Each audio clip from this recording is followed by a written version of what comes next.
হকের কথা বললে মাথা নষ্ট হয়ে যায় জালেমের।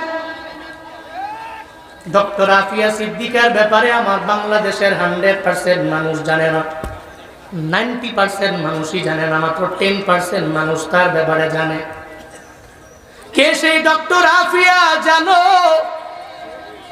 বাংলাদেশে বাড়ি না, পাকিস্তানের মধ্যে বাড়ি। আমেরিকার সিটিজেন হয়ে ওখানে পড়াশোনা করলেন, ভার্সিটি থেকে অনার্স মাস্টার্স করলে ওলি আল্লাহর বান্দি একাধারে স্নায়ু বিজ্ঞানী। আবার ডক্টর আফিয়া একাধারে 30 পারা কোরআনের একজন হাফেজা। চিল্লায় পড়া যাবে কি মারহাবা। একাধারে স্নায়ু বিজ্ঞানী, আবার কোরআনের হাফেজা, আবার আমেরিকা দামি দামি বড় বড় ভার্সিটি থেকে পড়ুয়া অনার্স মাস্টার্স করলে বলি নারী। আমেরিকার বিজ্ঞানীদের কারণে তার এত অর্জনের পরে মাথা গরম হয়ে গেল। কেন রে? ডক্টর আফিয়া আমগো পরিবেশের থেকে আমগো চরিত্রের মতো হতে হবে। কেন সে হিজাব পরে, কেন সে নিকাব লাগায়? মাথা নষ্ট হয়ে গেল। এজন্যই তারে জিন্দানখানায় বন্দি করা লাগবে। অথচ ডক্টর আফিয়ার মতো ব্যক্তিরা তো ভালো করেই জানে মহিলারা উলঙ্গ হয়ে চললে সম্মান নাই, মহিলারা হিজাব আর নিকাবের মধ্যেই সম্মান খুঁজে পায়, ঠিক কিনা? উলঙ্গ হয়ে চললে সম্মান নাই। সারজি শাহ আলমের দিকে দেখো, নব্য গণজাগরণের এক নেতা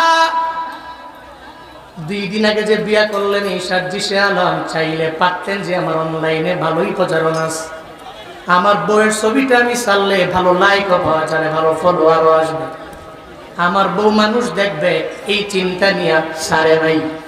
এমন একটা আল্লাহর বান্দি বিয়া করলেন কোরআনের হাফেজা, এমনকি তার নামটা পর্যন্ত অনলাইনের মধ্যে ঘোষণা করা হয় নাই।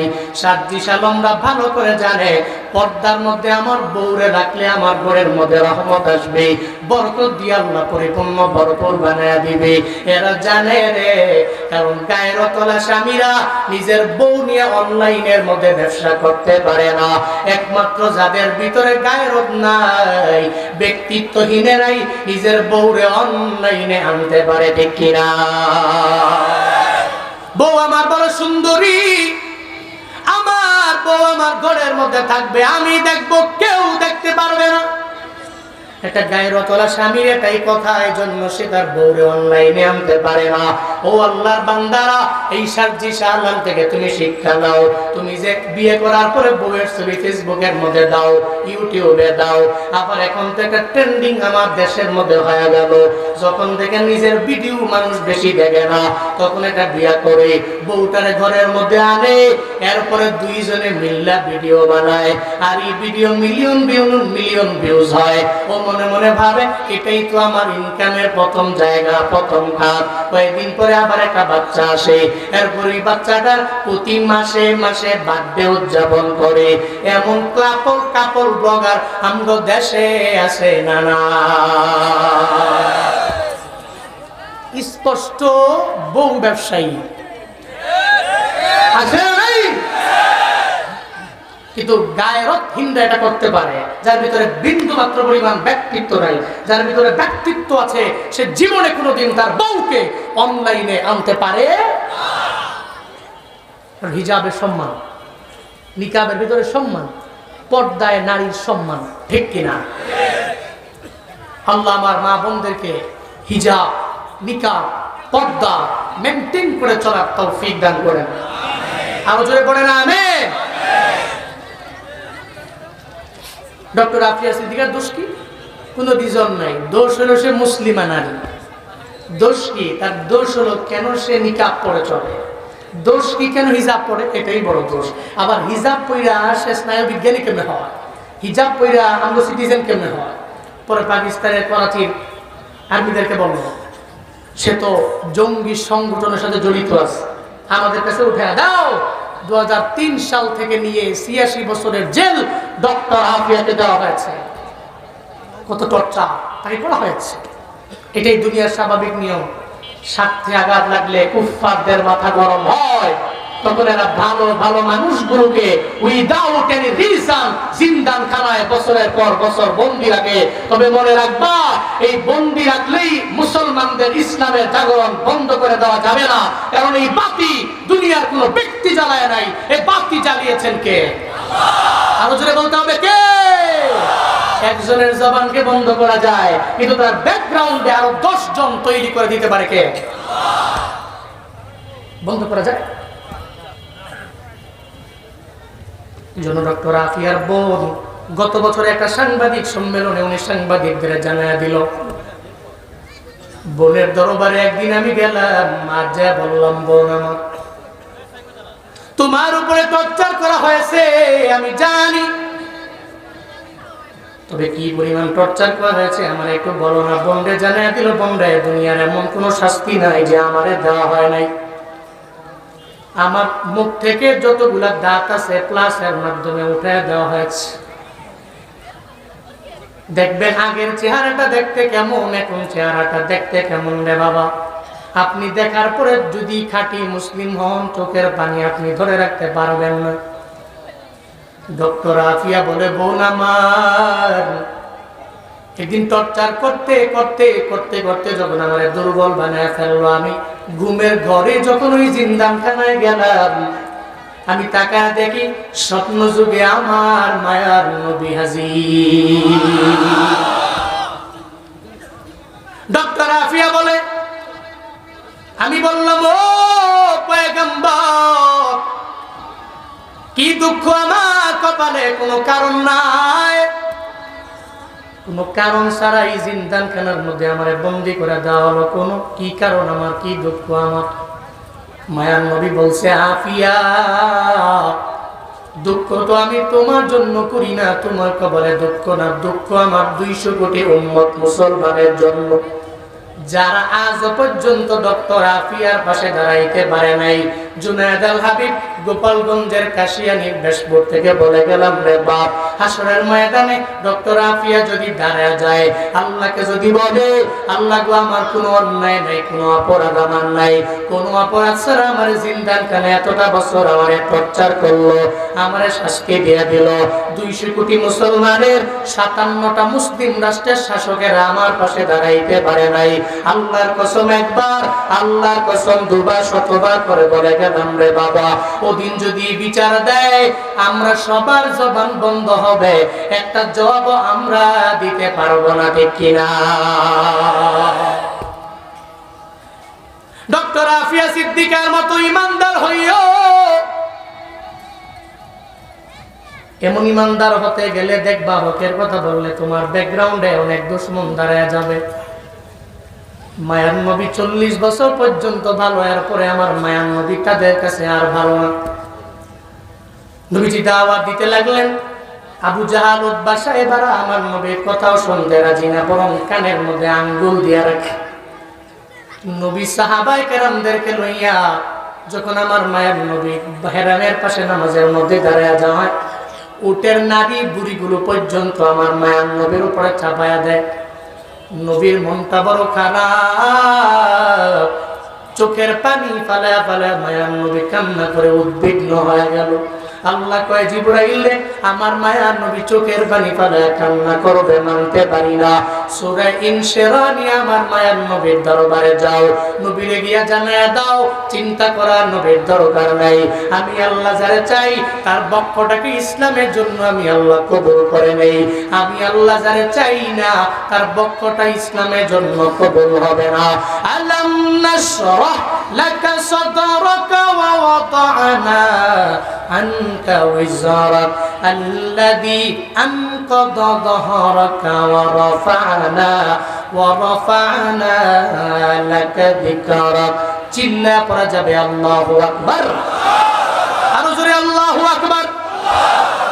আল্লাহ পাক বলেন, আলাম নাশরাহ, আমি কি প্রশস্ত করে দেইনি, লাকা সাদরা, আপনার জন্য আপনার বক্ষ আমি আল্লাহ কি প্রশস্ত করে দেইনি? কে প্রশ্ন করেন?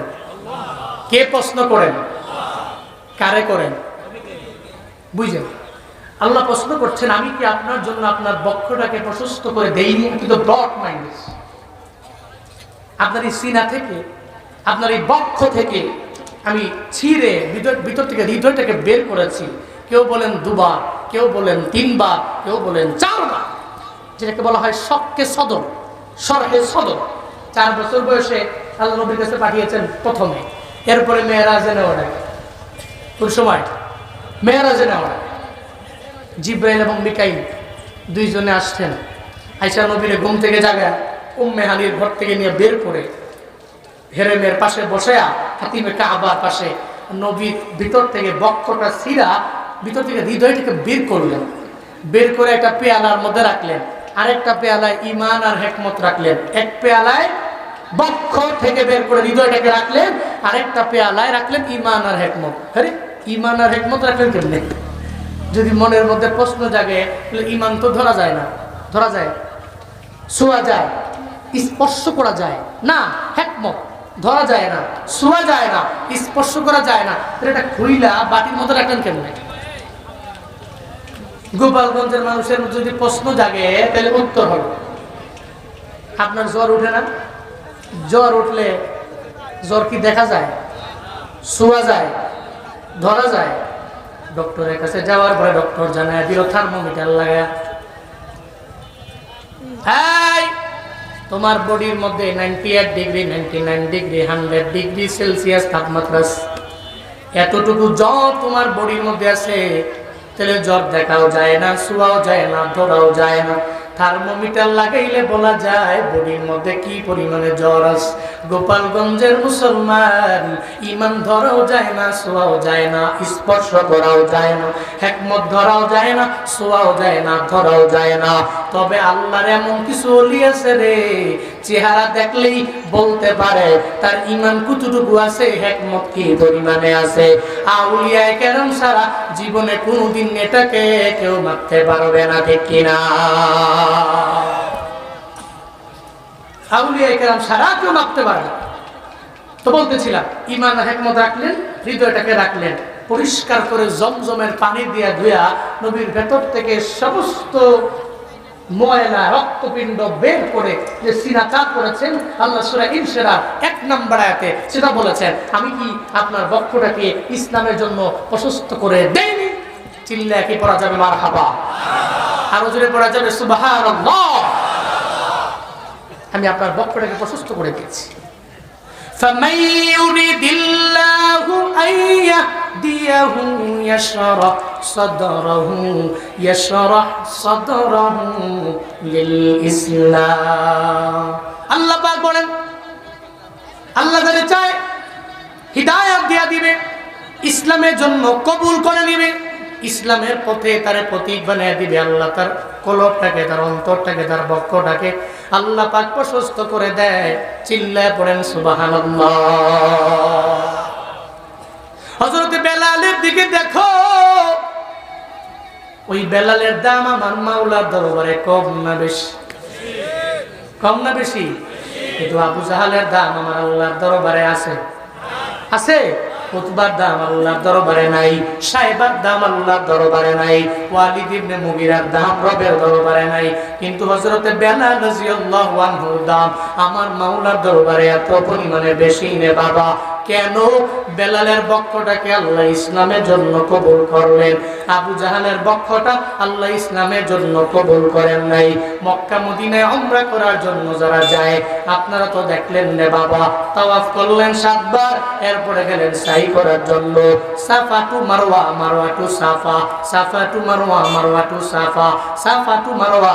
আপনার 7 বার চক্করের পরে মুআল্লিম আপনারে জানায়া দেয়, এই হাজী 7 বার তাওয়াফ করেছো, এরপরে আবার সাই করেছো, এখন তো মনে হয় ইস্তেনজার একটা চাপ আসছে।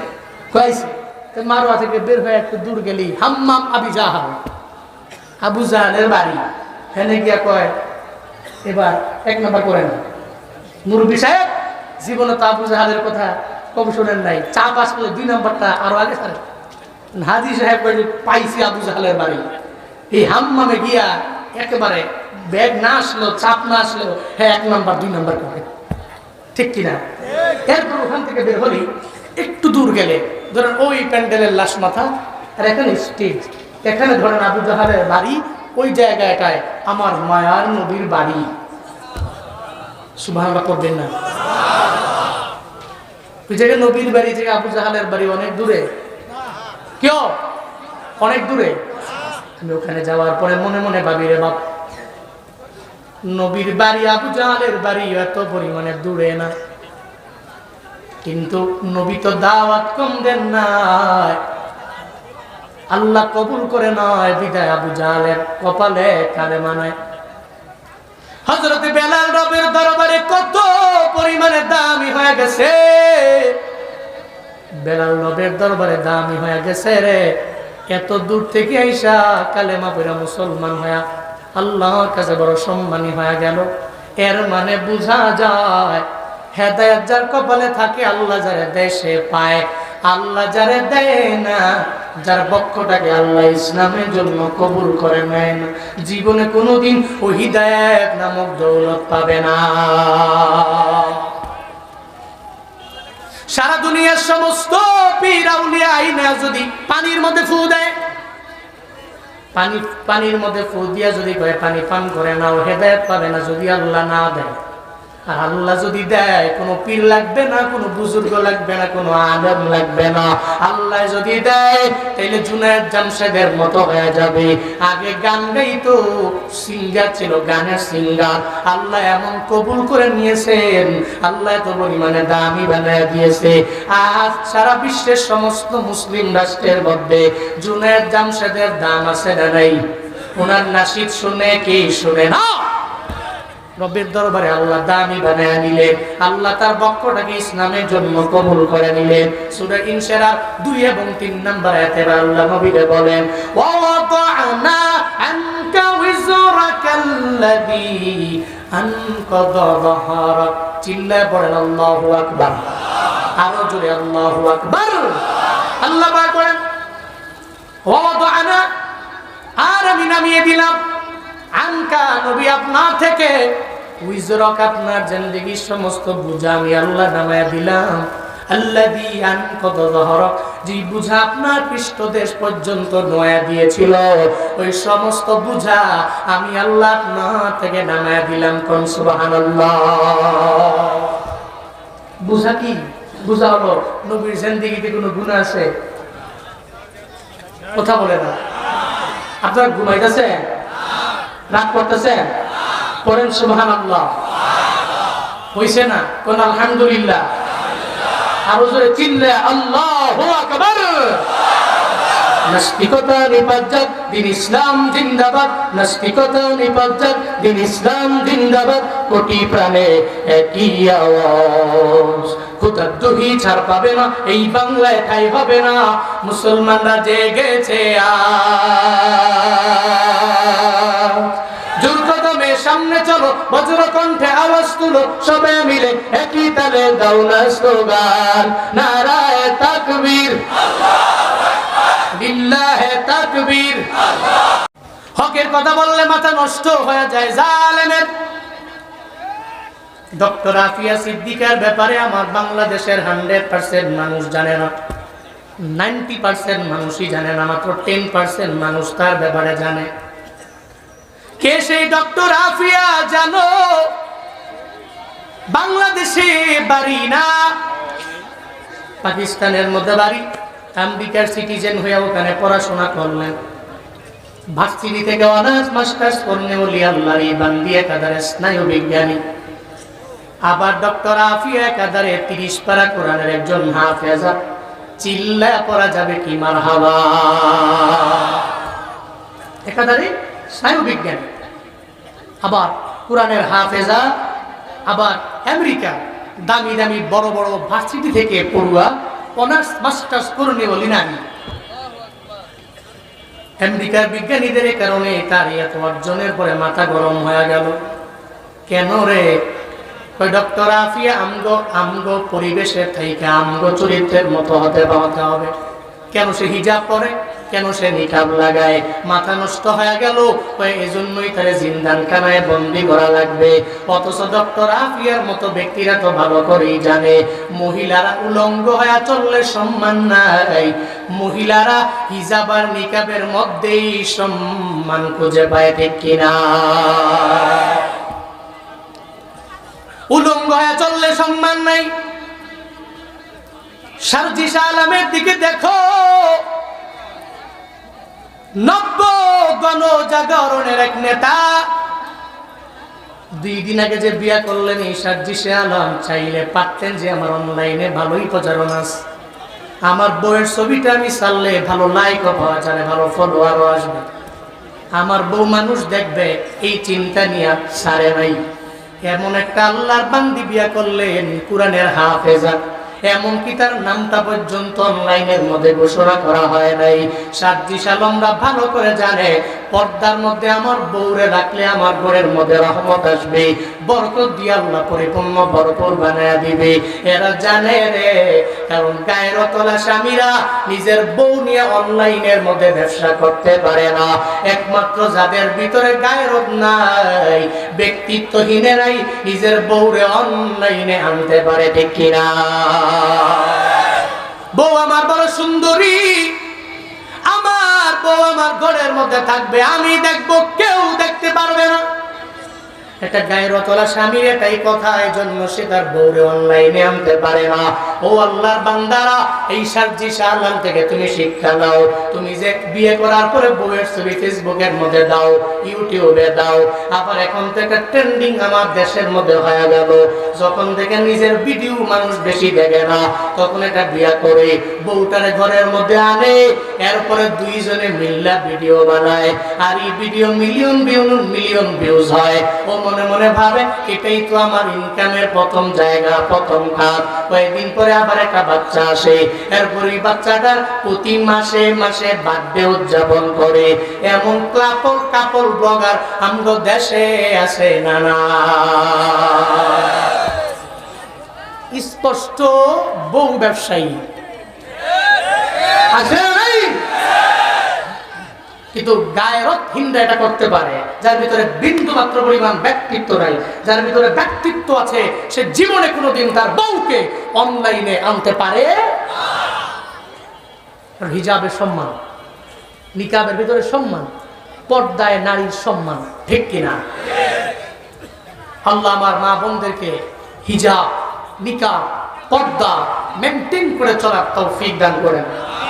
আরো জোরে পড়েন আমিন। ডক্টর আফিয়া সিদ্দিকার দোষ কি? কোনো রিজন নাই, দোষ হলো সে মুসলিমা নারী। দোষ কি? তার দোষ হলো কেন সে নিকাব পরে চলে, দোষ কি কেন হিজাব পরে, এটাই বড় দোষ। আবার হিজাব পইরা সে স্নায়ু বিজ্ঞানী কেমনে হয়, হিজাব পইরা আমরা সিটিজেন কেমনে হয়? পরে পাকিস্তানের করাচির আর্মিদেরকে বলল সে তো জঙ্গি সংগঠনের সাথে জড়িত আছে, আমাদের কাছে উঠে দাও। 2003 সাল থেকে নিয়ে 86 বছরের জেল ডক্টর আফিয়াকে দেওয়া হয়েছে। কত টর্চার তাকে করা হয়েছে। এটাই দুনিয়ার স্বাভাবিক নিয়ম। স্বার্থে আঘাত লাগলে কুফফারদের মাথা গরম হয়, তখন এরা ভালো ভালো মানুষগুলোকে উইদাউট এনি রিজন জিন্দানখানায় বছরের পর বছর বন্দী রাখে। তবে মনে রাখবা, এই বন্দী রাখলেই মুসলমানদের ইসলামের জাগরণ বন্ধ করে দেওয়া যাবে না, কারণ এই বাতি দুনিয়ার কোনো ব্যক্তি জ্বালায় নাই, এই বাতি জ্বালিয়েছেন কে? আরো জোরে বলতে হবে কে? একজনের জবানকে বন্ধ করা যায়, কিন্তু তার ব্যাকগ্রাউন্ডে আরো 10 জন তৈরি করে দিতে পারে কে? বন্ধ করা যায়। জন্য ডক্টর আফিয়ার বোন গত বছর একটা সাংবাদিক সম্মেলনে উনি সাংবাদিকদের জানায়া দিল, বোনের দরবারে একদিন আমি গেলাম, আর যা বললাম, বোন আমার তোমার উপরে টর্চার করা হয়েছে আমি জানি, তবে কি পরিমাণ টর্চার করা হয়েছে আমার একটু বলো না। বোনরে জানায়া দিল, বোনরা দুনিয়ার এমন কোন শাস্তি নাই যে আমারে দেওয়া হয় নাই। আমার মুখ থেকে যতগুলা দাঁত আছে প্লাসের মাধ্যমে উঠে দেওয়া হয়েছে। দেখবেন আগের চেহারাটা দেখতে কেমন, এখন চেহারাটা দেখতে কেমন রে বাবা। আপনি দেখার পরে যদি খাঁটি মুসলিম হন, চোখের পানি আপনি ধরে রাখতে পারবেন না। ডক্টর আফিয়া বলে, বোন আমার, একদিন টর্চার করতে করতে করতে করতে যখন আমার দুর্বল বানায় ফেললো, আমি ঘুমের ঘরে যখন ওই জিন্দানখানায় গেলাম, আমি তাকায় দেখি স্বপ্ন যুগে আমার মায়ার নবী হাজির। ডক্টর আফিয়া বলে, আমি বললাম, ও পয়গম্বর, কি দুঃখ আমার কপালে, কোনো কারণ নাই, কোনো কারণ ছাড়া এই জিন্দানখানার মধ্যে আমারে বন্দী করে দেওয়া হলো, কোনো কি কারণ আমার, কি দুঃখ আমার? মায়ার নবী বলছে, আফিয়া, দুঃখ তো আমি তোমার জন্য করি না, তোমার কপালে দুঃখ না, দুঃখ আমার 200 কোটি উম্মত মুসলমানের জন্য, যারা আজ পর্যন্ত ডক্টর আফিয়ার পাশে দাঁড়াইতে পারে নাই। জুনায়েদ আল হাবিব গোপালগঞ্জের কাশিয়ানীর বেশপুর থেকে বলে গেলাম, রে বাপ, হাসরের ময়দানে ডক্টর আফিয়া যদি দাঁড়ায় যায়, আল্লাহকে যদি বলে, আল্লাহ গো, আমার কোনো অন্যায় নাই, কোনো অপরাধ আমার নাই, কোনো অপরাধ ছাড়া আমার জিন্দানখানে এতটা বছর আমারে টর্চার করলো, আমারে শাস্তি দিয়ে দিল, 200 কোটি মুসলমানের 57টা মুসলিম রাষ্ট্রের শাসকেরা আমার পাশে দাঁড়াইতে পারে নাই। আল্লাহর কসম একবার, আল্লাহর কসম দুবার, শতবার করে বলে গেলাম, রে বাবা, ওদিন যদি বিচার দেয়, আমরা সবার জবান বন্ধ হবে, একটা জবাব আমরা দিতে পারবো না, ঠিক কিনা? ডক্টর আফিয়া সিদ্দিকার মতো ইমানদার হইও। এমন ইমানদার হতে গেলে দেখবা, হকের কথা বললে তোমার ব্যাকগ্রাউন্ডে অনেক দুশমন দাঁড়ায় যাবে। মায়ার নবী 40 বছর পর্যন্ত ভালো, এরপরে আমার মায়ার নবী তাদের কাছে আর ভালো না। নবীজি দাওয়াত দিতে লাগলেন, আবু জাহাল, উতবা সাহেবরা আমার নবীর কথাও শুনতে রাজি না, বরং কানের মধ্যে আঙ্গুল দিয়ে রাখে। নবী সাহাবায়ে কেরামদেরকে লইয়া যখন আমার মায়ের নবী হেরামের পাশে নামাজের মধ্যে দাঁড়ায় যায়, উটের নারী বুড়িগুলো পর্যন্ত আমার মায়ার নবীর উপরে চাপায়া দেয়। নবীর মনটা বড় খারাপ, চোখের পানি ফালা ফালা মায়ার নবী কান্না করে উদ্বিগ্ন হয়ে গেল। আল্লাহ কয়, জিবরাইল, আমার মায়ার নবী চোখের পানি ফালা কান্না করবে, মানতে পারি না। সূরা ইনশিরাহ নিয়ে আমার মায়ার নবীর দরবারে যাও, নবীরে গিয়া জানায়া দাও, চিন্তা করার নবীর দরকার নাই, আমি আল্লাহ যারে চাই তার বক্ষটাকে ইসলামের জন্য আমি আল্লাহ কবুল করে নেই, আমি আল্লাহ যারে চাই না তার বক্ষটা ইসলামের জন্য কবুল হবে না। আলাম নাশরাহ লাকা সাদরাকা ওয়া ওয়াদা'না আনকা ওয়িজরাক আল্লাযী আনকাযা যাহরাকা ওয়া রাফা'না লাকা যিকরাক। চিল্লা পড়া যাবে আল্লাহু আকবার, আরো জোরে আল্লাহু আকবার। আল্লাহ পাক বলেন, আলাম নাশরাহ, আমি কি প্রশস্ত করে দেইনি, লাকা সাদরাক, আপনার জন্য আপনার বক্ষ আমি আল্লাহ কি প্রশস্ত করে দেইনি? কে প্রশ্ন করেন? কে প্রশ্ন করেন? কারে করেন? বুঝলেন? আল্লাহ প্রশ্ন করছেন, আমি কি আপনার জন্য আপনার বক্ষটাকে প্রশস্ত করে দেইনি? কিন্তু ব্রড মাইন্ড, আপনার এই সিনা থেকে, আপনার এই বক্ষ থেকে আমি ছিঁড়ে ভিতর থেকে হৃদয়টাকে বের করেছি। কেউ বলেন 2 বার, কেউ বলেন 3 বার, কেউ বলেন 4 বার, যেটাকে বলা হয় শক্কে সদর, শরহে সদর। 4 বছর বয়সে আল্লাহ নবীর কাছে পাঠিয়েছেন প্রথমে, এরপরে মেরাজে নেওয়া হয়। কোন সময়? মেরাজে নেওয়া হয়। জিব্রাইল এবং মিকাইল দুইজনে আসছেন, আয়েশা নবীর ঘুম থেকে জাগায় উম্মে হানির ঘর থেকে নিয়ে বের করে হেরেমের পাশে বসায়া হাতিমে কাবার পাশে নবীর ভিতর থেকে বক্ষটা ছিঁড়া ভিতর থেকে হৃদয়টাকে বের করলেন, বের করে একটা পেয়ালার মধ্যে রাখলেন, আরেকটা পেয়ালায় ঈমান আর হিকমত রাখলেন। এক পেয়ালায় বক্ষ থেকে বের করে হৃদয়টাকে রাখলেন, আরেকটা পেয়ালায় রাখলেন ঈমান আর হিকমত। আরে ঈমান আর হিকমত রাখলেন কেমনে? যদি মনের মধ্যে প্রশ্ন জাগে, তাহলে ঈমান তো ধরা যায় না, ধরা যায়, ছোঁয়া যায়, স্পর্শ করা যায় না, হিকমত ধরা যায় না, ছোঁয়া যায় না, স্পর্শ করা যায় না, এটা খুইলা বাটির মধ্যে রাখলেন কেমনে? গোপালগঞ্জের মানুষের যদি প্রশ্ন জাগে, তাহলে উত্তর হবে, আপনার জ্বর উঠে না? জ্বর উঠলে জ্বর কি দেখা যায়, ছোঁয়া যায়, ধরা যায়? ডক্টরের কাছে যাওয়ার পরে ডক্টর জানায় দিল থার্মোমিটার লাগায়, এই তোমার বডির মধ্যে 98 ডিগ্রি, 99 ডিগ্রি, 100 ডিগ্রি সেলসিয়াস তাপমাত্রা, এতটুকু জ্বর তোমার বডির মধ্যে আছে, তাহলে জ্বর দেখাও যায় না, ছোঁয়াও যায় না, ধরাও যায় না। থার্মোমিটার লাগাইলে বলা যায় বডির মধ্যে কি পরিমাণে জ্বর আছে। গোপালগঞ্জের মুসলমান, ইমান ধরাও যায় না, ছোঁয়াও যায় না, স্পর্শ করাও যায় না, হিকমত ধরাও যায় না, ছোঁয়াও যায় না, ধরাও যায় না। তবে আল্লাহর এমন কিছু ওলি আছে রে, চেহারা দেখলেই বলতে পারে তার ইমান কতটুকু আছে, হিকমত কি পরিমাণে আছে। আউলিয়ায়ে কেরাম সারা জীবনে কোনোদিন এটাকে কেউ মাপতে পারবে না, ঠিক কিনা? আউলিয়ায়ে কেরাম সারা কেউ মাপতে পারবে না। তো বলতেছিলাম, ইমান হিকমত রাখলেন, হৃদয়টাকে রাখলেন পরিষ্কার করে, জমজমের পানি দিয়া ধুয়া নবীর ভেতর থেকে সমস্ত ময়লা রক্তপিণ্ড বের করে যে সিনাকাত করেছেন আল্লাহ সূরা ইনশিরাহ 1 নম্বর আয়াতে সেটা বলেছেন, আমি কি আপনার বক্ষটাকে ইসলামের জন্য প্রশস্ত করে দেইনি? চিল্লায় কি পড়া যাবে মারহাবা? আরো জোরে পড়া যাবে সুবহানাল্লাহ? আমি আপনার বক্ষটাকে প্রশস্ত করে দিয়েছি। فَمَن يُرِدِ اللَّهُ أَن يَهْدِيَهُ يَشْرَحْ صَدْرَهُ لِلْإِسْلَامِ। আল্লাহ পাক বলেন, আল্লাহ যারে চায় হিদায়াত দিয়া দিবে, ইসলামের জন্য কবুল করে নিবে, ইসলামের পথে তারে প্রতীক বানিয়ে দিবে। আল্লাহ তার কলবটাকে, তার অন্তরটাকে, তার বক্ষটাকে আল্লাহ পাক প্রশস্ত করে দেয়। চিল্লায় পড়েন সুবহানাল্লাহ। হযরত বেলালের দিকে দেখো,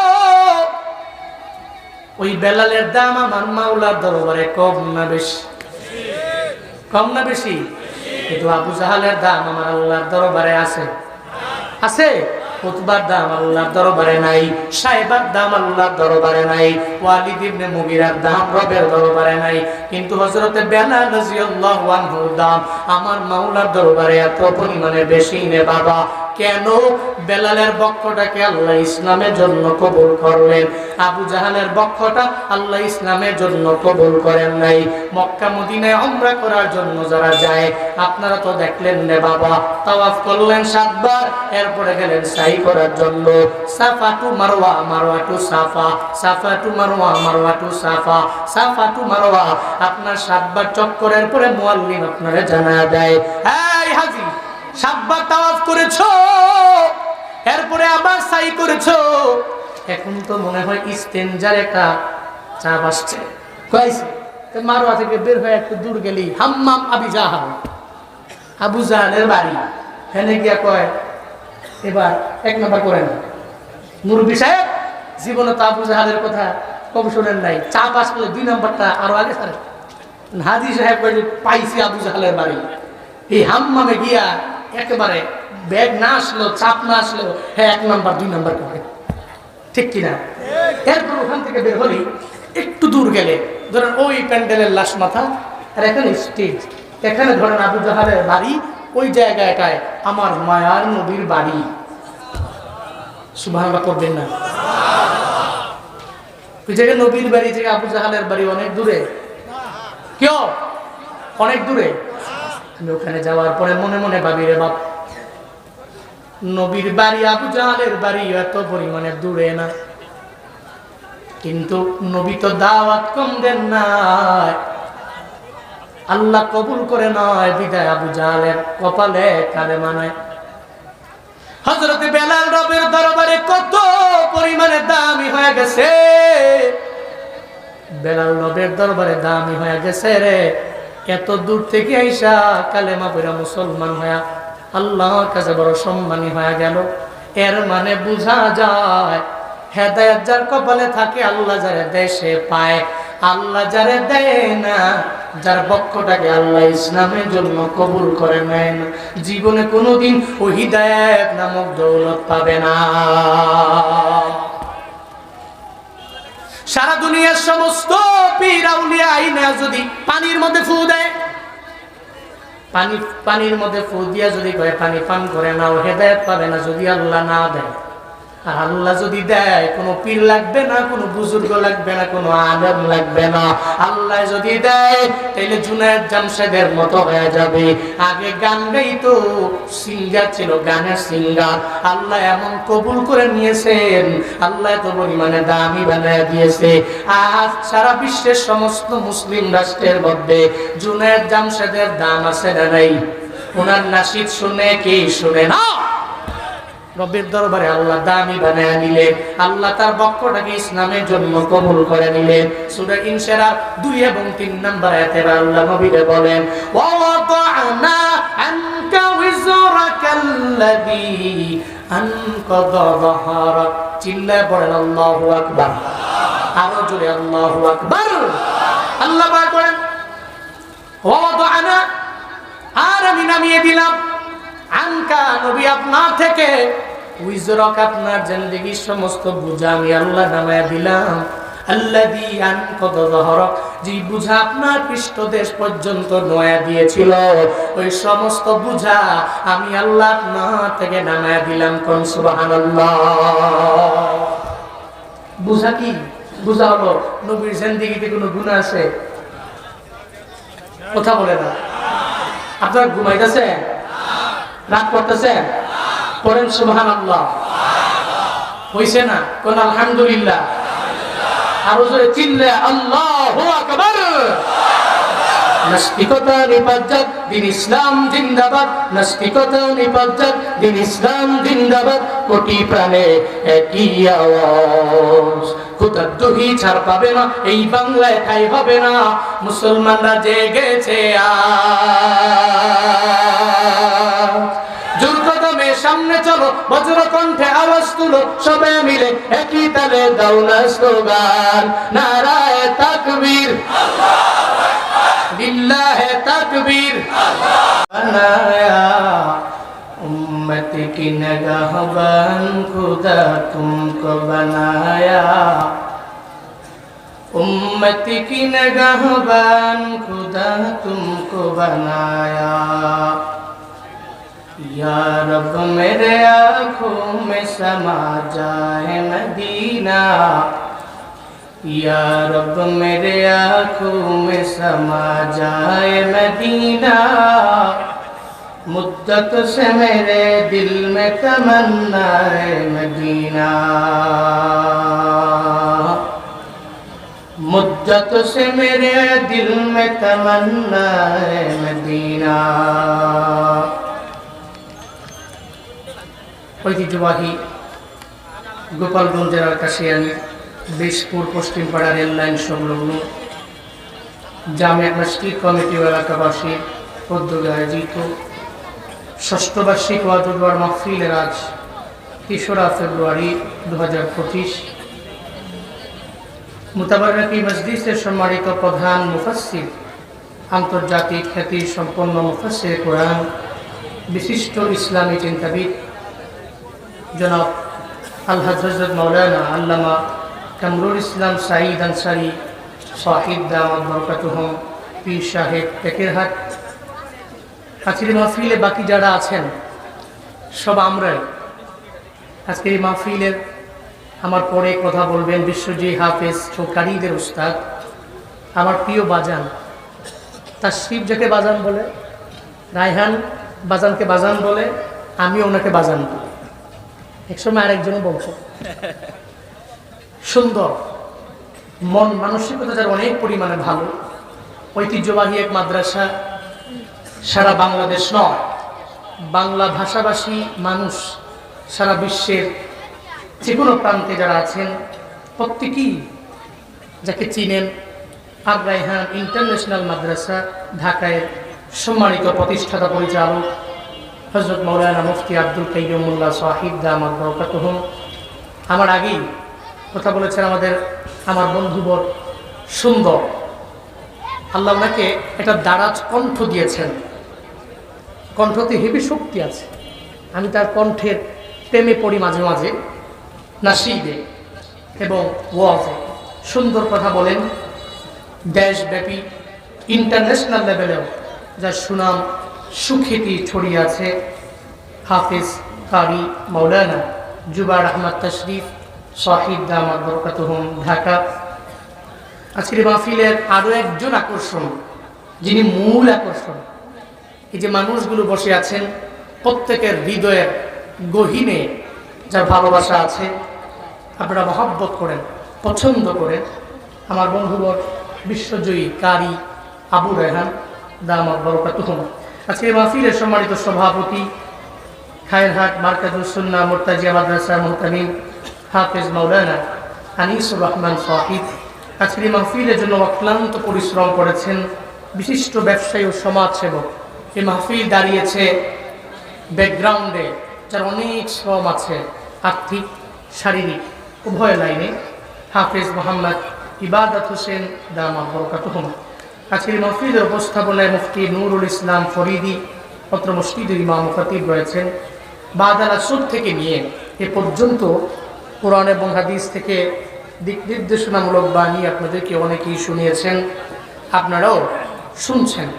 শুরুতেই আমাকে একটু উচ্চ কণ্ঠে উচ্চ আওয়াজে জবাব দিবেন, এই সুন্দর মজলিসটি পেয়ে আপনারা খুশি না বেজার?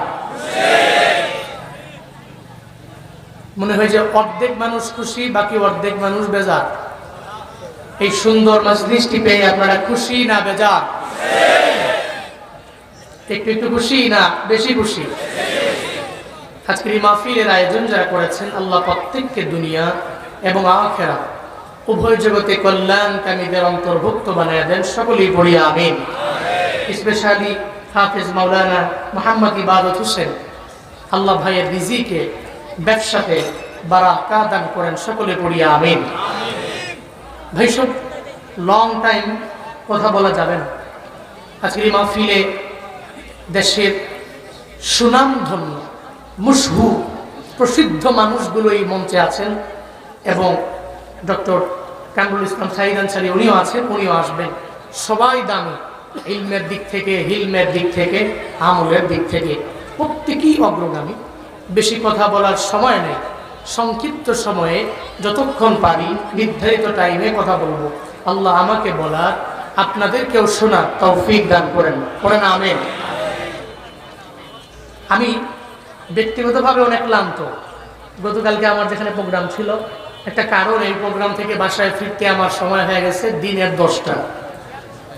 এরপরে কোনো রকম ঘুমায়া বাজান ফোন দিছে, কই বাসা থেকে লাভ দিয়ে উঠে ঠিক মতো খাইও নাই। সেই খানা কালকে রাতের খানা খাইছি এখানে এসে। এই জন্য আমি ক্লান্ত। এরপরেও যতটুকু পারি একটু বলি। রাগ করবেন আপনারা? কষ্ট হচ্ছে আপনাদের? পড়েন সুবহানাল্লাহ, পড়েন আলহামদুলিল্লাহ, পড়েন আল্লাহু আকবার। আমি খুতবায় সূরা ইনশিরাহ তিলাওয়াত করেছি। কোন সূরা? ইনশিরাহ, 94তম সূরা, মাক্কি সূরা, 8টি মাত্র যার আয়াত। এই সূরা ইনশিরাহ আল্লাহ পাক নবীজির মাক্কি লাইফে নবীর উপরে নাজিল করেছেন কেন? শানে নুজুল কি? অবতরণের প্রেক্ষাপট। আমরা প্রত্যেকেই জানি নবীজি 40 বছরের নবুয়ত পেলেন। একটু আমাকে এই প্রশ্নের জবাব দিবেন, নবুয়ত পাওয়ার আগে থেকেই কি নবী সত্যবাদী, নাকি নবুয়ত পাওয়ার পরে সত্যবাদী? নবীজি নবুয়ত পাওয়ার আগেই আমানতদার, নাকি নবুয়ত পাওয়ার পরে আমানতদার? 40 বছরের জিন্দেগিতে কোনো গালি, ওয়াদা করে ওয়াদার খেলাফ, মিথ্যা, অন্যায়, মূর্তি পূজা, জুলুম আছে? ছিল? 40 বছরের জিন্দেগিতে আমার মায়ার নবীর কোনো মিথ্যা নাই। জিন্দেগিতে জীবনে কোনোদিন ওয়াদা করে ওয়াদার খেলাফ করেন নাই নবী আমার। জীবনে কোনোদিন আমানতের খেয়ানত আমার মায়ার নবী করেন নাই। 40 বছর। এই জন্য আবু জাহালের দরবারে মোহাম্মদ ভালো মানুষ, মোহাম্মদের লাকব দেওয়া হলো। মোহাম্মদের মতো আল্লামিন কেউ হতে পারে না, আমানতদার কেউ হতে পারে না। সে ওয়াদা করে ওয়াদার খেলাফ করে না, মিথ্যা বলে না, গালিও দেয় না। এই জন্য 40 বছরের নবুয়ত পাওয়ার আগে এরা আমার মায়ার নবীরে আল্লাহ মিন উপাধি দিয়া দেয়। কিন্তু নবুয়ত পাওয়ার পরে নবী যখন দাওয়াত দেন, মাথা বড় নষ্ট হয়ে গেল আবু জাহালের। কারণ আবু জাহালের চরিত্র খারাপ। মায়ান নবীর চরিত্রের সার্টিফিকেট দিয়েছেন একজন, চিল্লা বলেন তার নাম। আবু জাহালের চরিত্র চূড়ান্ত লেভেলের খারাপ। মায়ান নবীর চরিত্রের ব্যাপারে আল্লাহ পাক রব্বুল আলামিন সার্টিফিকেট দিয়ে দিলেন, ইন্নাকা লাআলা খুলুকিন আযীম। আল্লাহ পাক বলেন, ও পয়গম্বর আমার, খুলুকে আজিম আমি আল্লাহ আপনারে দিয়ে দিলাম, সুমহান এক চরিত্রের অধিকারী আমি আল্লাহ আপনারে বানায়া দিলাম। এজন্যই যার চরিত্র ভালো তার দলটা ডে বাই ডে ভারী হবে, এটাই স্বাভাবিক ব্যাপার। আবু জাহালের মাথা বড় গরম হয়ে যায়। দুনিয়ার স্বাভাবিক নিয়ম হলো যারা হকের কথা বলে, দেখবেন যারা বাতিলেদের দল হালকা হবে ভেবে এদেরকে বিভিন্ন জুলুমের মাত্রা বাড়ায়া দেয়, নির্যাতনের মাত্রা বাড়ায়া দেয়। কারণ চরিত্রহীনেরা লম্পটেরা ভালো করেই জানে, একজন চরিত্রওয়ালা হক কথা বলনেওয়ালা মানুষ যদি আমার এলাকার মধ্যে থাকে, তাহলে জীবনে কোনোদিন এই এলাকার মধ্যে আমি ডেভেলপ হতে পারবো না, আমি উন্নতি সাধন করতে পারবো না। এই জন্যই দেখবেন নিজের জালেম বানাইয়া হক কথা বলনেওয়ালারে জিন্দান খানায় বন্দি করে। এমন নজির প্রমাণ আমার দেশে আছে না না? হকের কথা বললে মাথা নষ্ট হয়ে যায় জালেমের। ডক্টর আফিয়া সিদ্দিকার ব্যাপারে আমার বাংলাদেশের 100% মানুষ জানে না, 90% মানুষই জানে না, মাত্র 10% মানুষ তার ব্যাপারে জানে। কে সেই ডক্টর আফিয়া জানো? বাংলাদেশে বাড়ি না, পাকিস্তানের মধ্যে বাড়ি। আমেরিকার সিটিজেন হয়ে ওখানে পড়াশোনা করলেন, ভার্সিটি থেকে অনার্স মাস্টার্স করলে ওলি আল্লাহর বান্দি একাধারে স্নায়ু বিজ্ঞানী। আবার ডক্টর আফিয়া একাধারে 30 পারা কোরআনের একজন হাফেজা। চিল্লা পড়া যাবে কি মারহাবা? একাধারে স্নায়ু বিজ্ঞানী, আবার কোরআনের হাফেজা, আবার আমেরিকা দামি দামি বড় বড় ভার্সিটি থেকে পড়ুয়া অনার্স মাস্টার্স করলে ওলি নারী। আমেরিকার বিজ্ঞানীদের কারণে তার এত অর্জনের পরে মাথা গরম হয়ে গেল। কেন রে?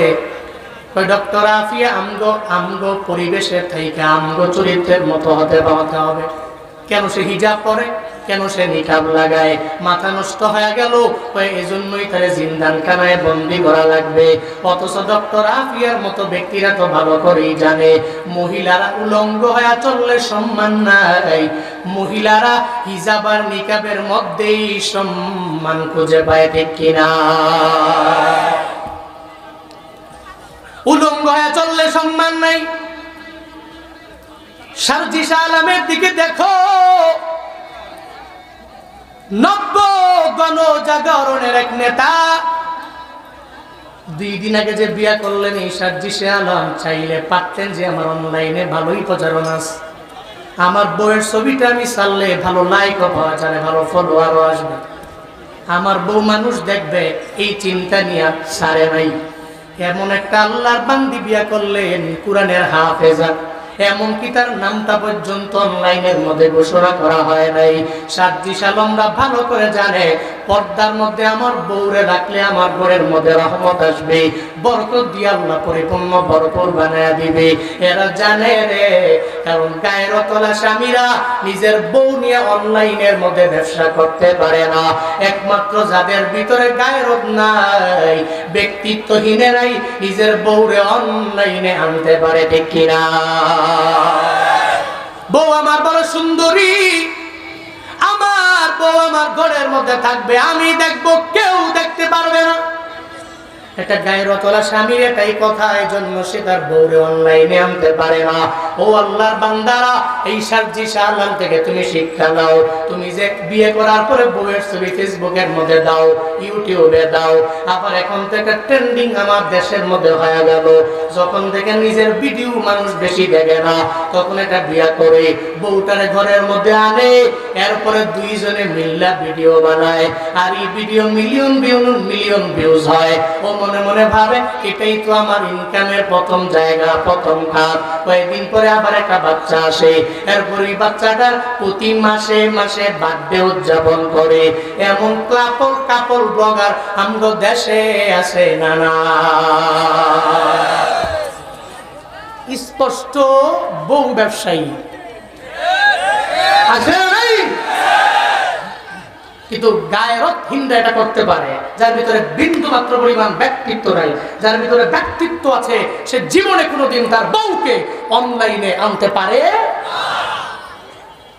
হিজাবের সম্মান, নিকাবের ভিতরে সম্মান, পর্দায় নারীর সম্মান, ঠিক কিনা? আল্লাহ আমার মা বোনদেরকে হিজাব, নিকাব, পর্দা মেনটেন করে চলার তৌফিক দান করেন। আরো জোরে পড়েন আমিন। ডক্টর আফিয়া সিদ্দিকার দোষ কি? কোনো রিজন নাই। দোষ হলো সে মুসলিমা নারী। দোষ কি? তার দোষ হলো কেন সে নিকাব পরে চলে। দোষ কি? কেন হিজাব পরে, এটাই বড় দোষ। আবার হিজাব পইরা সে স্নায়ু বিজ্ঞানী কেমনে হয়, হিজাব পইরা আমরা সিটিজেন কেমনে হয়। পরে পাকিস্তানের করাচির আর্মিদেরকে বলল সে তো জঙ্গি সংগঠনের সাথে জড়িত আছে, আমাদের কাছে উঠে দাও। 2003 সাল থেকে নিয়ে 86 বছরের জেল ডক্টর আফিয়াকে দেওয়া হয়েছে। কত টর্চার তাকে করা হয়েছে। এটাই দুনিয়ার স্বাভাবিক নিয়ম। স্বার্থে আঘাত লাগলে কুফফারদের মাথা গরম হয়, তখন এরা ভালো ভালো মানুষগুলোকে উইদাউট এনি রিজন জিন্দান খানায় বছরের পর বছর বন্দী রাখে। তবে মনে রাখবা, এই বন্দী রাখলেই মুসলমানদের ইসলামের জাগরণ বন্ধ করে দেওয়া যাবে না। কারণ এই বাতি দুনিয়ার কোনো ব্যক্তি জ্বালায় নাই, এই বাতি জ্বালিয়েছেন কে? আরো জোরে বলতে হবে কে? একজনের জবানকে বন্ধ করা যায়, কিন্তু তার ব্যাকগ্রাউন্ডে আরো 10 জন তৈরি করে দিতে পারে কে? বন্ধ করা যায়। জন্য ডক্টর আফিয়ার বোন গত বছর একটা সাংবাদিক সম্মেলনে উনি সাংবাদিকদের জানায়া দিল, বোনের দরবারে একদিন আমি গেলাম, আর যা বললাম, বোন আমার তোমার উপরে টর্চার করা হয়েছে আমি জানি, তবে কি পরিমাণ টর্চার করা হয়েছে আমার একটু বলো না। বোনরে জানায়া দিল, বোনরা দুনিয়ার এমন কোন শাস্তি নাই যে আমারে দেওয়া হয় নাই। আমার মুখ থেকে যতগুলা দাঁত আছে প্লাসের মাধ্যমে উঠে দেওয়া হয়েছে। দেখবেন আগের চেহারাটা দেখতে কেমন, এখন চেহারাটা দেখতে কেমন রে বাবা। আপনি দেখার পরে যদি খাঁটি মুসলিম হন, চোখের পানি আপনি ধরে রাখতে পারবেন না। ডক্টর আফিয়া বলে, বোন আমার একদিন টর্চার করতে করতে করতে করতে যখন আমার দুর্বল বানায় ফেললো, আমি ঘুমের ঘরে যখন ওই জিন্দানখানায় গেলাম, আমি তাকায় দেখি স্বপ্ন যুগে আমার মায়ার নবী হাজির।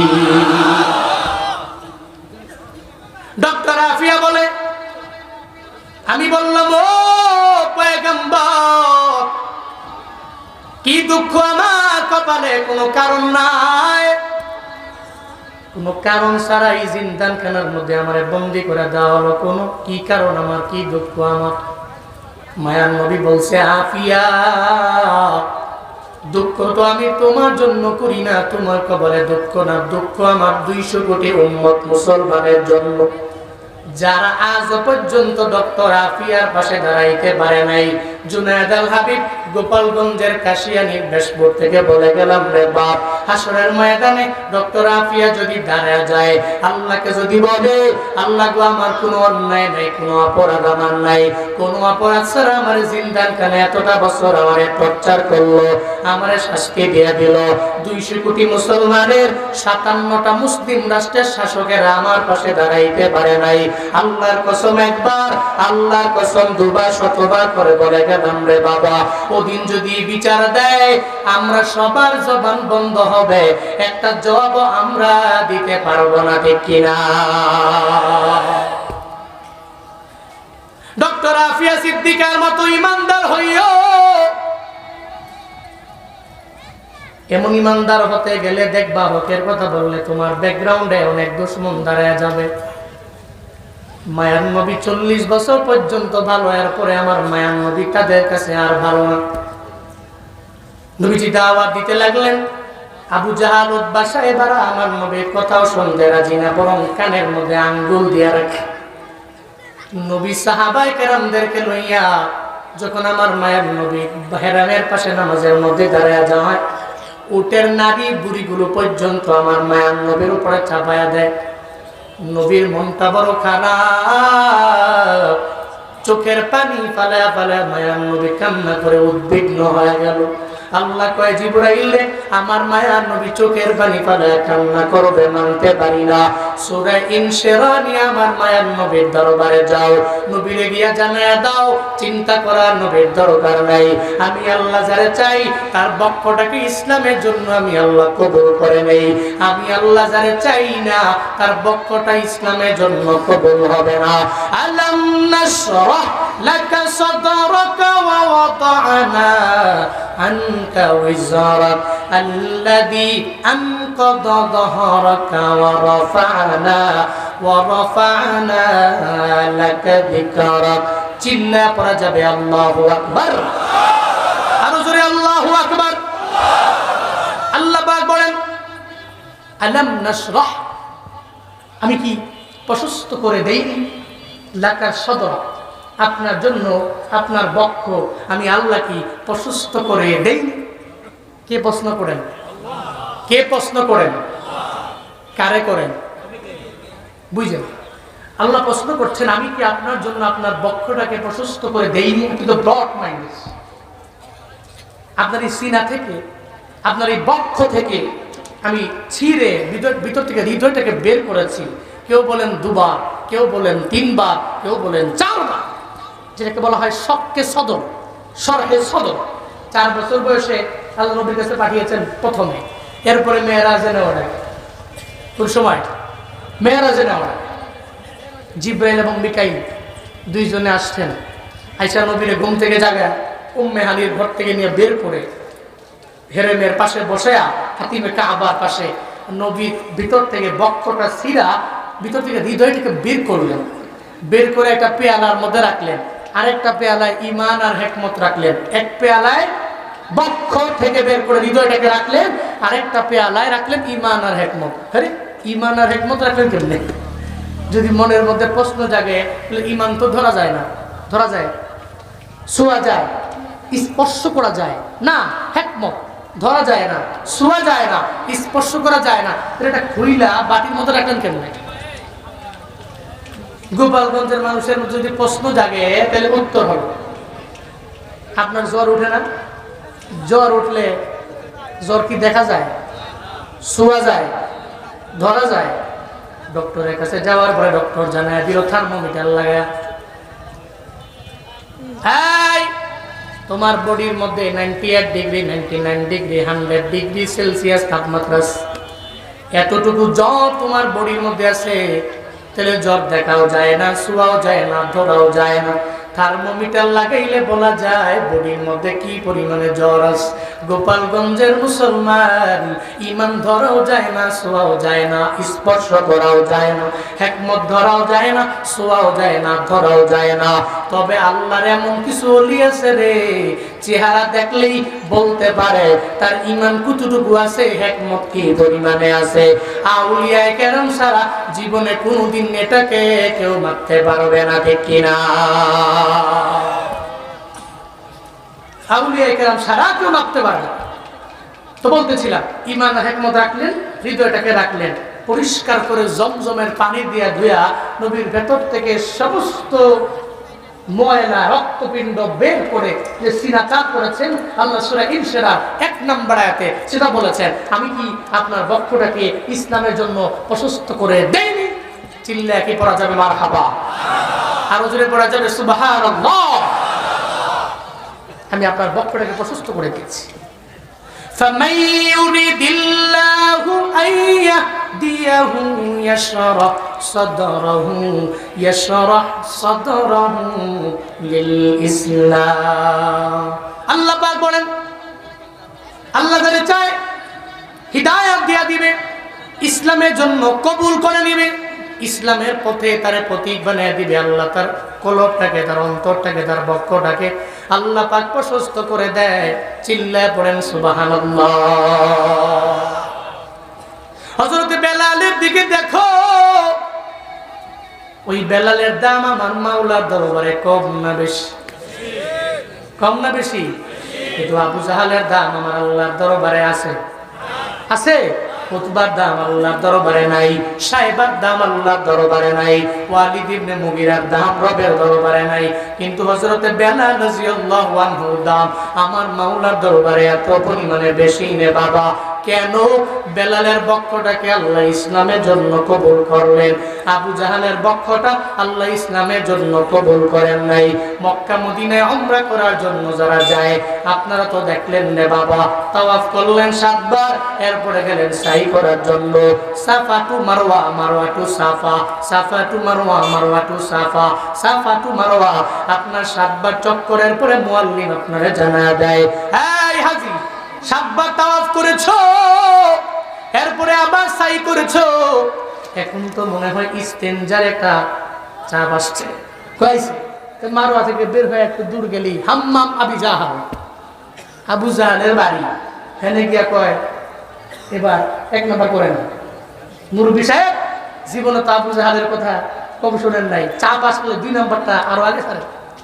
হাজী সাহেব পাইছি আবু জাহালের বাড়ি, এই হাম্মামে গিয়া একেবারে ব্যাগ না আসলো, চাপ না আসলো, হ্যাঁ 1 নাম্বার 2 নাম্বার করে, ঠিক কিনা?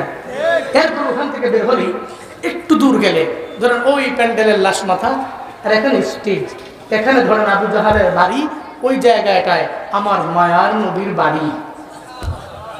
সুবহানাল্লাহ করবেন না? ওই জায়গায় নবীর বাড়ি থেকে আবু জাহালের বাড়ি অনেক দূরে, কেউ অনেক দূরে।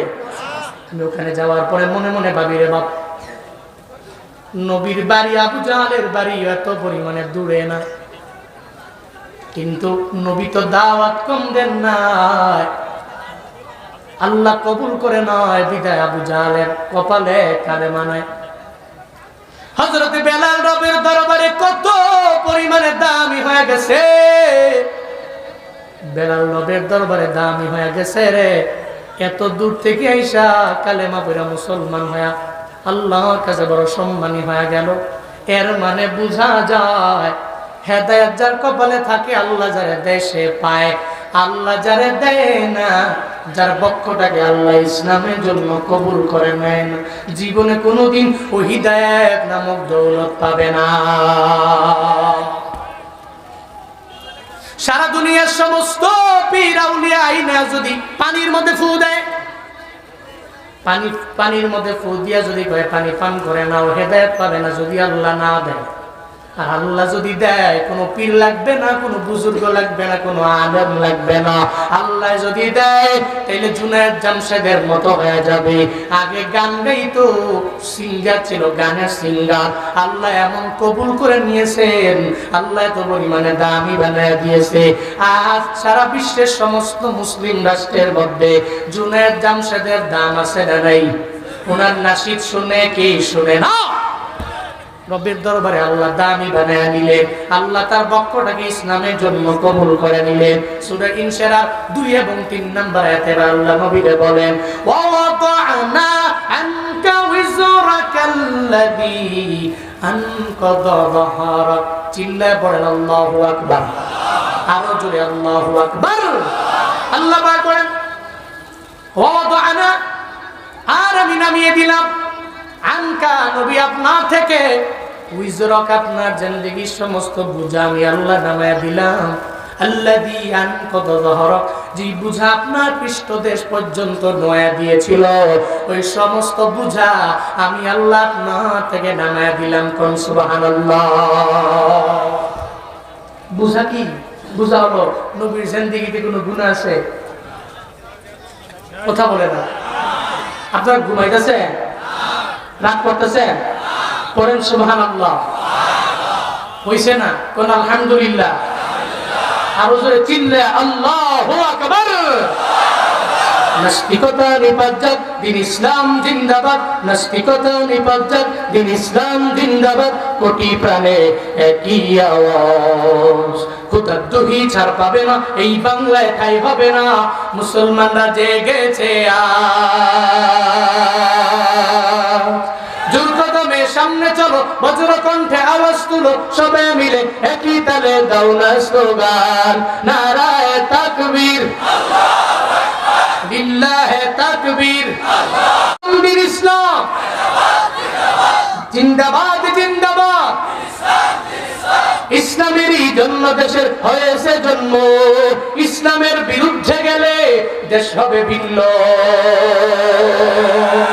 ইসলামেরই জন্য দেশের হয়েছে জন্ম, ইসলামের বিরুদ্ধে গেলে দেশ হবে ভিন্ন। ইসলামের বিরুদ্ধে যারা নিয়েছে অবস্থান, এই বাংলায় ঠাই হবে না, যাও হিন্দুস্তান। জোর কদমে সামনে চলো, বজ্র কণ্ঠে আওয়াজ তুলো, সবে মিলে একই তালে দাও না স্লোগান, নারায়ে তাকবীর, নারায়ে তাকবীর। দিন ইসলাম, দিন ইসলাম জিন্দাবাদ জিন্দাবাদ। মুসলমানের এই দেশেতে ইস্কন্দের ঠাই নাই, ইস্কন্দের পক্ষে যারা এদের কোনো রক্ষা নাই। মুসলমানের এই দেশেতে নাস্তিকদের ঠাই নাই, নাস্তিকদের পক্ষে যারা এদের কোনো রক্ষা নাই। এই দেশেতে থাকতে হলে কোরআন মানতে হবে, কোরআন না মানবে যারা বিতাড়িত হবে। জোর কদমে সামনে চলো, বজ্র কণ্ঠে আওয়াজ তুলো, সবে মিলে একই তালে দাও না স্লোগান, নারায়ে তাকবীর, লিল্লাহে তাকবীর। দিন ইসলাম, দিন ইসলাম জিন্দাবাদ জিন্দাবাদ। আর কোরআনের আলো সংসদে জালো, আল হাদিসের আলো সংসদে জালো, লিল্লাহে তাকবীর। কোরআনের আলো খালি ঘরে ঘরে জ্বলতে জ্বলতে শেষ। আপনার সংসদে জ্বালেন, খুদা কা কসম পুরা দেশ কোরআন দ্বারা আলোকময় হবে, ঠিক কিনা? খালি ঘরে ঘরে জ্বালো তো আমার জন্য পড়তে গেলে ভূমি হবে, ওখানে জ্বালেন। আল্লাহর কসম, তালেবানরা যেমন ঘুরিয়ে দাঁড়িয়েছে, বাংলাদেশের এই কাঠ ফাটা রোদে কাম করেওয়ালা লোকগুলো যারা অক্লান্ত পরিশ্রম করে দেশের জন্য, রেমিটেন্স যোদ্ধা তো আছেই, আমার প্রবাসী ভাইদের মাধ্যমে, এই রেমিটেন্স যোদ্ধাদের মাধ্যমে সমস্ত কিছুর সমন্বয়ে এ দেশ সোনায় ভরপুর হবে ইনশাআল্লাহ। আল্লাহ এমন দেশ আমাদেরকে দান করেন, আরো জোরে বলেন আমিন। রাগ করেছেন আপনারা? কষ্ট হয়েছে আপনাদের? আল্লাহ পাক বলছেন, আপনার সমস্ত বোঝা আমি নামিয়ে দিলাম। যে বোঝাসমূহ আপনার পৃষ্ঠদেশ পর্যন্ত নোয়া দিয়েছিল, এ বোঝা কি নবীর জিন্দেগিতে কোনো গুনাহ? গুনাহ? সূরা ফাতিহার 2 নম্বর আয়াতের মধ্যে আল্লাহ জানায়া দেয়, লিয়াগফিরা লাকাল্লাহু মা তাকদ্দামা মিন যামবিক ওয়া মা তাআখার। পড়েন আল্লাহু আকবার। আল্লাহ কয়, নবী আপনার জিন্দেগি শুরু থেকে নিয়ে শেষ পর্যন্ত সমস্ত গুনাহ তো নাই, এরপর আমি আল্লাহ মাফ করার ঘোষণা দিয়ে দিলাম। যেই নবীর জিন্দেগিতে গুনাহ নাই, এরপর নবী তাওবা করে 100 বার। ডেইলি কয়বার? কয়বার? আমরা গুনাহ আছে, তাওবা করি কয়বার? সূরা ইনশিরাহ থেকে 2 নম্বর শিক্ষা। নবীর জিন্দেগির সমস্ত বোঝা, সমস্ত গুনাহ আল্লাহ মাফ করে দিয়েছেন, নাই কোনো গুনাহ, এরপর ডেইলি তাওবা করে কয়বার? আমগো গুনাহ আছে, তাওবা করার কথা 1000 বার, আমরা করি কয়বার? ইয়া আইয়ুহান নাস তুবু ইলাল্লাহ ফাইন ইন্নী আতুবু ইলাইহি ফি কুল্লি ইয়াউমিন মিয়াতা মাররা। হাই মদিনাওয়ালা নবী জানায়া দিলেন, উম্মতেরা আল্লাহর দরবারে তওবা করে নাও। কেন করবা? আমি নবী ফাইন্নী আতুবু ইলাই, আমি ওনার নিকট তওবা করি ফি কুল্লি ইয়াউমিন, বছরে একবার না, মাসে একবার না, সপ্তাহে একবার না, ডেইলি আমি নবী আল্লাহর দরবারে তাওবা করি 100 বার। এই নবীর উম্মতেরা নবী যদি তাওবা করে 100 বার, আমগো তাওবা করার কথা গুনাহের দিকে তাকায় 1000 বার, 1000 বার পারবো না, 500 বার পারবো না, 200 বার পারবো না, 100 বার 50 বার পারবো না, অন্তত পক্ষে 2-3 বার 4 বার ডেইলি তাওবা করে নিবে। একটু কবরের পাশে গিয়া দাঁড়ায়া যান না রে বাবা, যেই জায়গার মধ্যে আপনার বাবা কবরের মধ্যে শুয়ে রইল, আপনার মা কবরের মধ্যে শুয়ে রইল, একটু চিন্তা করেন না রে বাবা, আপনার বাবা যে বিদায় নিয়ে চলে গেল, যেই বাবার পাওয়ার এত পরিমাণে ছিল এলাকায়, কাশিয়ানির মধ্যে আপনার বাবার পাওয়ার ছিল অনেক, আপনারা এনারা বিচার করত, যেই বাবায় এত পরিমাণে ছিল পাওয়ারওয়ালা, আজকে সেই বাবায় কবরের মধ্যে শুয়ে আছে রে বাপ। আপনিও তো এই বাবার পেছনে একদিন কবরে যাওয়া লাগবে, ওই বাবার পাশে গিয়ে কবরের মধ্যে শোয়া লাগবে। আপনার মায়ের যে ছিল সুন্দরী, আপনার মায়ের এই সৌন্দর্য দেখার জন্য বিয়ে করে যখন আপনার বাবা আনছে, ওনারা দেখার জন্য এলাকার সমস্ত লোকেরা বাড়ির মধ্যে আসলো। একদিন এই মা অত দুনিয়া থেকে আপনার বিদায় নিয়ে চলে গেল।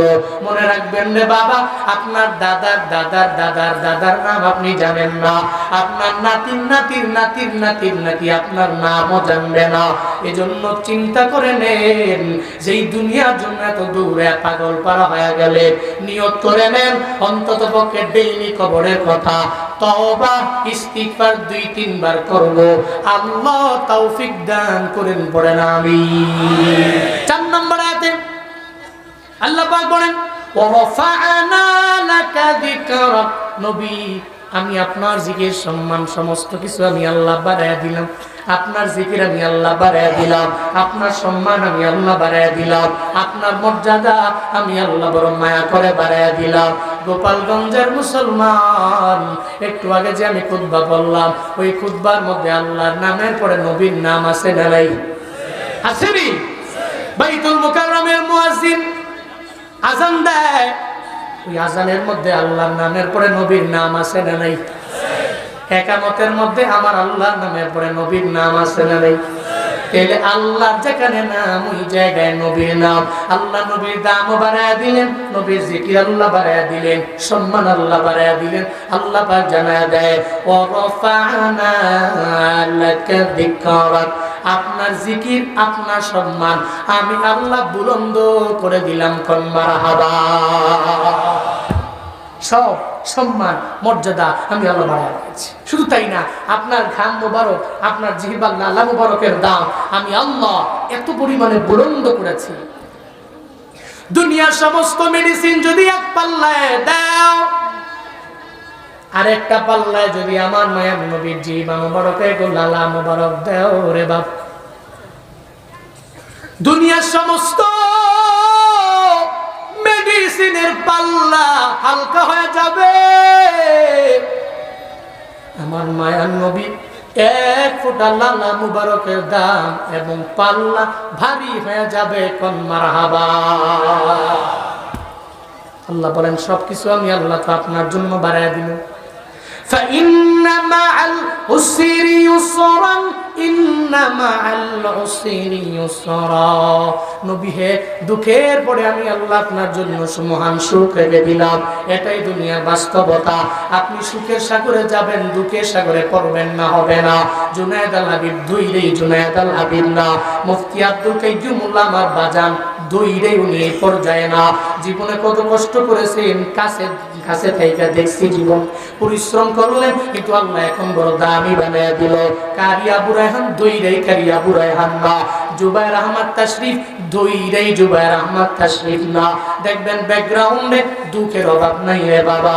এই দুঃখের সাগর পাড়ি দিয়ে দিয়ে কষ্ট করে করে আল্লাহ একটা সময় সুখের সাগরে বান্দারে নিয়ে যায়। কাটাহিরি ক্ষান্ত কেন কমল তরিতে, দুঃখ বিনা সুখ লাভ হয় কি বহিতে। পদ্ম ফুল আনবা কাটার দা খাবে না, হবে না। সুখের সাগরে যাইবারে গোপালগঞ্জের মানুষ দুঃখ আর কষ্ট আর ক্লেশ পাড়ি দিতে হবে না, বিষয়টা এমন।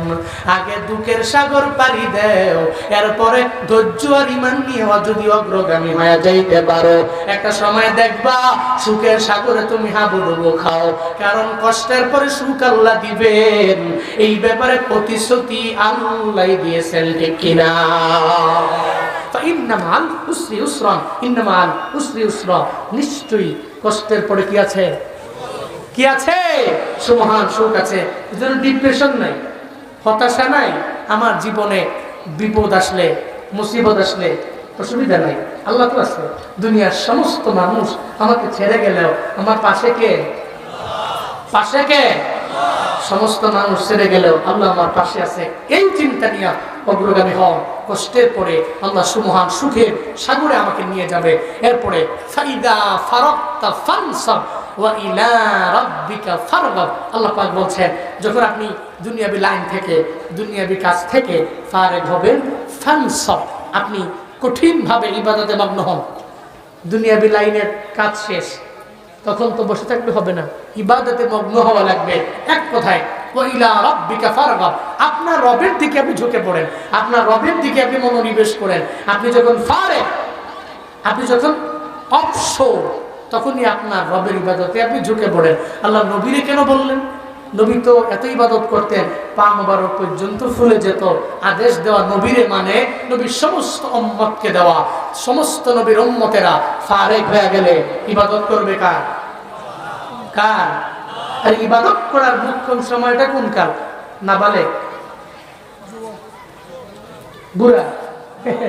বুড়া তো আছে ঠিক মতো অজু বানাইতে ঠিক মতো পারে না, যাই বানায় হাত মুখ ধোয়ার পরে হোম মিনিস্টারকে বলে অজু ছুটতে গেছে গা, পানিও শেষ, আবার দেও, পরে আবার অজু করে, এরপরে মুখটা ধুয়ে হাত পর্যন্ত গেছে, আবার কয় অজু ছুটে গেছে গা, আবার পানি দাও। ঠান্ডা পানি না, তাও গরম পানি। বাপ, আমি আপনারে বলি, এই যে বুড়া হয়ে গেলেন, চাইলে আপনি জুয়ান কালের মতো ইবাদত করা ইম্পসিবল, কিন্তু জুয়ান কালে ইবাদত করা আপনার জন্য সহজ। এটা আপনি চাইলেই করতে পারেন। আপনি যে ফারেগ হয়ে গেলে ইবাদত করবেন, আপনার ইবাদতটা কোন সময় হবে শিখলাম আজকে। আমার যৌবনকাল ইবাদত করার মুখ্যম সময়। না নাবালেগ না বুড়া, এই দুই হালাতে আমি পারি না, কিন্তু জুয়ান কালে আমি চাইলেই সমস্ত ইবাদত করতে পারি। সারা রাতের 3 ভাগ করে 1 ভাগ আমি ইবাদতের মাধ্যমে কাটাইতে পারি। চাইলে আমি ঠান্ডা পানি দিয়ে ওযু বানাইতে পারি, চাইলে আমি দৌড়ে বিভিন্ন মসজিদে যেতে পারি, চাইলে বৃষ্টি দিয়ে আমি হাঁটতে পারি, চাইলে বৃষ্টি দিয়ে আমি ভিজতে পারি। যেটা নাবালেগ অবস্থায় ইম্পসিবল, বুড়া অবস্থায় ইম্পসিবল, জুয়ান কালে পসিবল। তাহলে ইবাদতের মুখ্যম সময় যৌবনকাল। নিয়ত করো যুবকরা, যৌবনকালে ইবাদত করব। রাজি আছেন তো ইনশাআল্লাহ? রাজি আছেন তো ইনশাআল্লাহ? আল্লাহ তৌফিক দান করেন, সকলেই পড়ি আমিন। তাহলে সূরা ইনশিরাহ থেকে আমরা কি পেলাম? আমরা কি শিখলাম? 1 নম্বর শিক্ষা হলো হিদায়াত দেওয়ার মালিককে। মালিককে আল্লাহ যারা চায় তার বক্ষটাকে ইসলামের জন্য আল্লাহ কবুল করে নেয়, আল্লাহ যারা চায় না তার বক্ষটাকে ইসলামের জন্য কবুল করে না। শিখলাম আমরা, জানলাম আমরা সূরা ইনশিরাহ থেকে হেদায়েত দেওয়ার মালিক আল্লাহ। 2 নম্বর শিক্ষা, নবীর জিন্দেগিতে কোনো গুনাহ নাই, এরপরেও নবী তাওবা করছেন 100 বার। আমগো গুনাহ আছে, তাওবা করার কথা 1000 বার পারি না, 500 বার পারি না, 100 বার পারি না, 50 বার পারি না, 10 বার পারি না, 5 বার পারি না, 2-3 বার কবরের কথা তাওবা ইস্তিগফার ডেইলি চালু রাখবো। 2 নম্বর শিক্ষা। 3 নম্বর, নবীজির শান মান অনেক উঁচু, অনেক হাই। আমার চলার পথে, আমার বলার সময়ে এমন কোনো কথা আমার জবান দিয়ে বের করব না যে নবীর শান মানই খাটো হয়ে যায়, এমন কথা জীবনেও বলবো না। উল্টা নবীর সমস্ত সুন্নতের উপরে আমি আমল করব। 3 নম্বর। 4 নম্বর সূরা ইনশিরাহ থেকে শিক্ষা হলো কষ্টের পরে আছে সুমহান সুখ। ডিপ্রেশনে পড়বো না, ডিপেন্ডার হব। কার উপরে? মানুষের উপরে নয়, আল্লাহর উপরে ডিপেন্ড করে চলবো। মুতাওয়াক্কিলিনদের অন্তর্ভুক্ত হব। যখনই আমি ফারেগ হব, মুতাওয়াক্কিল হব, আল্লাহর উপর তাওয়াক্কুল হব। বিপদ আসলে হতাশা নয়, আল্লাহর উপর তাওয়াক্কুল করে চলবো। 4 নম্বর শিক্ষা। 5 নম্বর শিক্ষা হলো দুনিয়াবি লাইন থেকে ফারেগ হয়ে গেলে এরপরে আমরা কঠিনভাবে ইবাদতের মধ্যে মগ্ন হয়ে পড়ব। আল্লাহ আমাদের সবাইকে সূরা ইনশিরাহ থেকে এই শিক্ষাগুলো নিয়ে বাস্তব জীবনে আমল করার তৌফিক দান করেন। আর জোরে পড়ে না আমিন। আর একটা আওয়াজ পড়ে চিল্লায় পড়তে হবে আমিন। আচ্ছা, মনে বড় আশা ছিল যাব মদিনায়, আমরা সবাই মিলে গাইবো। হ্যাঁ, সবাই মিলে, একজনও জবান বন্ধ রাখবেন না, ইশক নিয়া প্রেম নিয়ে গাইবেন। পারবেন তো ইনশাআল্লাহ? পারবেন তো?